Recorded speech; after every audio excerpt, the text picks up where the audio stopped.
Hey Frank, is there anything anticipatory about games staying relatively close, fourth game on the road, and then LeBron and AD kind of carrying things to a victory? Is there anything about that formula, or is that just kind of how things turn out sometimes with the way that they play?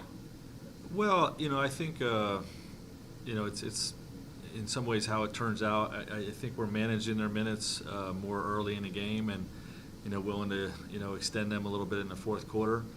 And I think that's why you're seeing us separate in the fourth. But certainly we got to play better than we did tonight, in particular closing that game once we had that lead. But overall, 4-0 in a trip, can't be unhappy about that.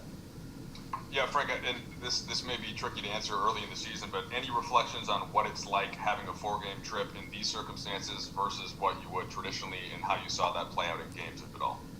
Yeah, I mean it's definitely a different dynamic being in the same city for as long as we were in San Antonio and now here in Memphis, and it's a different dynamic playing the same team two times in a row, and I just want to credit our guys because it's easy to have a letdown, when you're playing a team that wasn't in the playoffs last year that is missing key guys, and credit the Grizzlies for playing two really hard games, the Spurs as well, but also credit our guys for playing through all that stuff and continue to work to get W's. So it is a little bit different.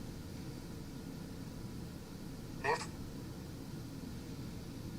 Frank, kind of following along the same lines of what I asked you pregame, we got word from Allison early on tonight that Nina, your trainer, wasn't going to be with you guys on the bench. And what's it like taking that news real time, disseminating it to your team, and maybe not knowing what the next steps that will follow that come with that will be? Yeah, that's such is life in the pandemic.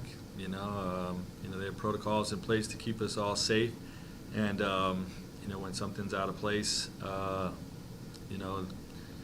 something like tonight happens, and we all just got to have a roll with it type of mindset. The good news is Nina has cleared protocols and will be able to travel back with us tonight. So, like I said, it's just part of life in the pandemic. Is there's going to be people, staff, players, coaches, whatever, at any time, pulled from their responsibilities, and we just have to have a next man up type of mindset.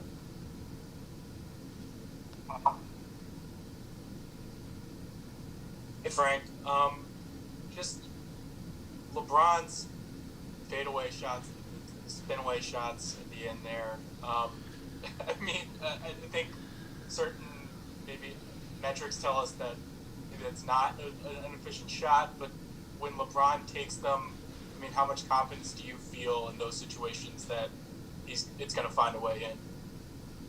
I have a lot of confidence in LeBron James in the fourth quarter.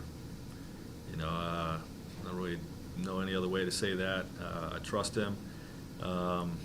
We coach him to make the right reads and feel the game out and point out things that may be there that I'm sure he's seeing, but just to make sure he's seeing, and that's why he's great. He finds a way to make those elite superhero types of plays. Our focus is on making sure that we don't need those superhero types of plays, to close games out. But sometimes you do, and it's great to know that he can rise to the occasion the way he did. More, Dan? Right, kind of not really a basketball question, but there's a ton going on in the world right now. Obviously, a runoff election in Georgia, the police officers in the Blake shooting not being charged.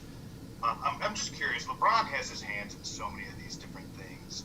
Do you ever marvel at his ability to compartmentalize and perform when obviously, there's a ton of stuff that he's interested in that's going on elsewhere in the world?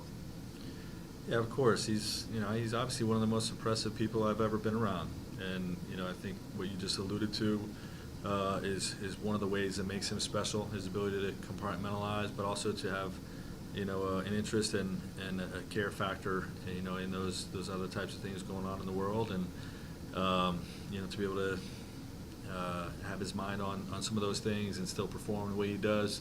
Part of what makes him special. Last one, Jordan Richard.